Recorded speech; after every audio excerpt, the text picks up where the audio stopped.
Hi everybody. Today's assignment is to do some problem solving in Canvas using series circuits, simple series circuit, and putting together all of the stuff that we've learned so far.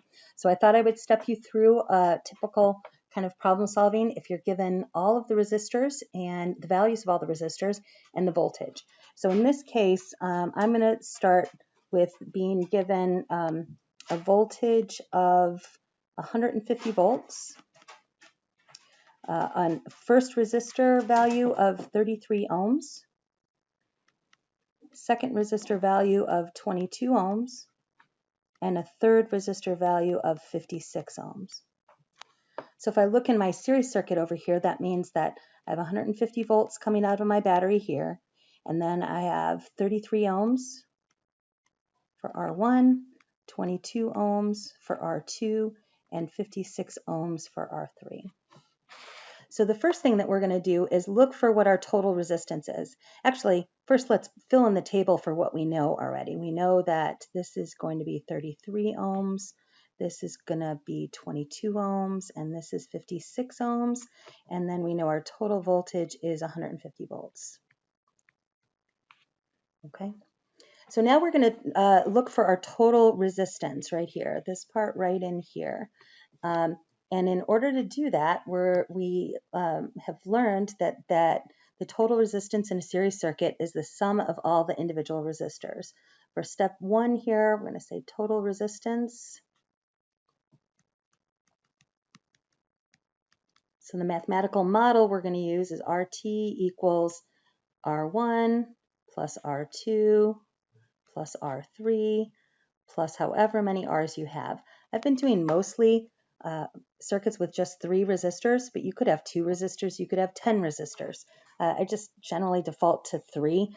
I don't know, maybe because there's one thing on each side of the square, but I'll try to throw in some problems that have different numbers of resistors. Everything is pretty much done the same. So plugging in my numbers, I'm going to take 33 plus 22, which is 55, plus 56, that's going to be 111. So our total resistance is 111 ohms. So I can put that over here in my table. Now here's the thing with the table. If you notice across the top, we have V, I, and R. So we know Ohm's law tells us that V equals IR. Whoops, sorry about that. Ohm's law tells us that V equals IR. So if we have 2 of these values, we should be able to find the third value because I times R right here, if we did I times R, the value in the first column times the value in the second column should equal the value in the third column, right? So if I look down here, I can see in my total column right here, right down here, I can see I have 2 values, and that the fact that there's 2 values there means that I can use Ohm's law to find the third value. I'm going to put that over here. We're going to find the total current.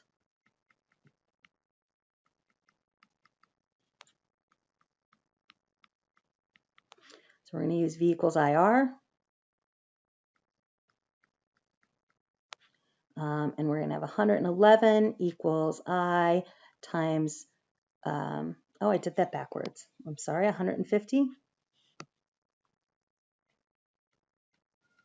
equals I times 111.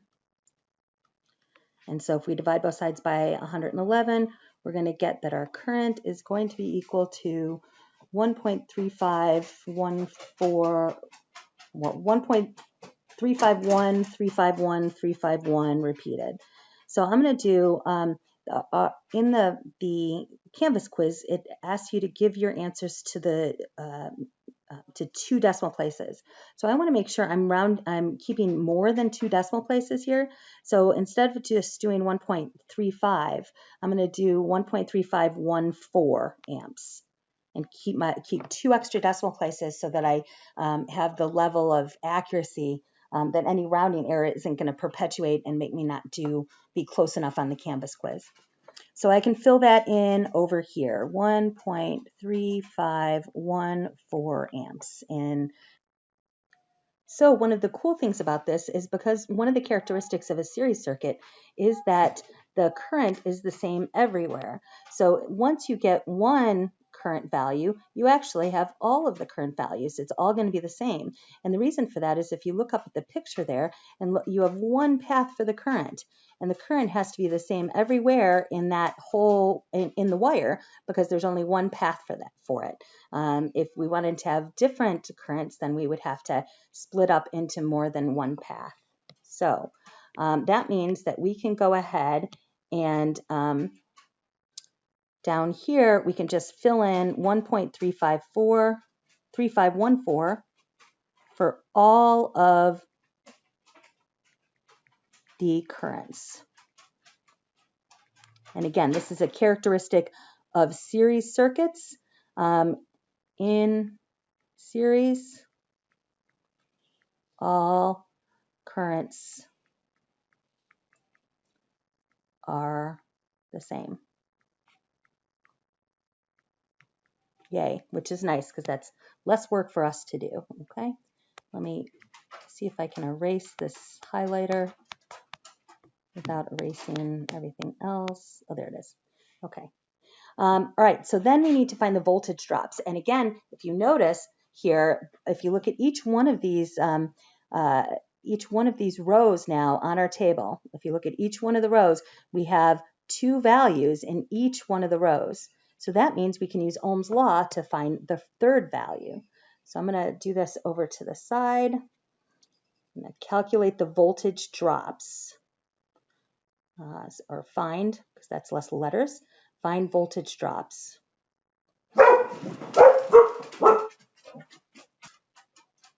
Sorry about my dog barking. I hopefully have quieted them down a little bit. And so what we're going to do here is, oops, that went too far. I just wanted to give myself a little more space, is we're going to use Ohm's law to find the voltage drops across each one of the resistors. The reason why I call it a voltage drop, that's kind of the terminology we'll use, and that's how much the voltage changes from before and after the resistor. So it's how much voltage is lost by the current from each resistor. So let's start with the first resistor, R1, and we're going to use V equals IR. And we know the current is 1.3514, and the first resistance is 33. And if we multiply those together, we're going to get 45.5962. I'm going to round this one now up to 2 decimal places, the way you would on your Canvas quiz. So that would be 45.60 volts. I can put that over here in my table. And then R2, we're going to use the same, V equals IR. So it's the same 1.3514 times 22 ohms. And that's going to be 29.7308. So we're going to round just to 2 decimal places, put that in the table. Notice that the smaller resistor gets less voltage. It's actually proportional to the resistance value. So if a resistor is twice as big, it's going to get twice the voltage. And that'll come out of the math if you just follow the kind of steps that I'm talking about here. But it's good to notice that because that might save you some time or help with your understanding. So now for the third resistor, we're going to multiply it by 56, and then we get 75.6784, so 68, rounding to 2 decimal points. And we've got everything filled in. I do want to show you one last thing,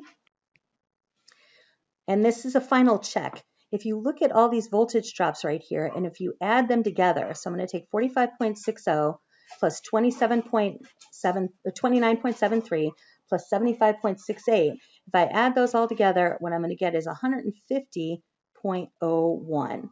And if you notice, that is the same as the voltage, my total voltage that I had over here. It's a little bit different because of rounding. It's not 150 even, it's 150.01. But as long as you're in that area, within maybe a volt or so, then you can say, yep, this has got to be right, because all of the voltage gets used up by all of the individual resistors. And so when I add up all those voltage drops, it should be equal to my voltage that I started with. hopefully this will help you with today's assignment. And if you have any questions, like usual, give me an email and I will get back to you as soon as I can. Hopefully everything's going well, because haven't heard much from any of you so far, but this is starting to get a little bit more complicated. So don't be afraid to reach out and ask for some help. We can do a Google Hang or something like that. All right. Have a great day. Take care. Bye.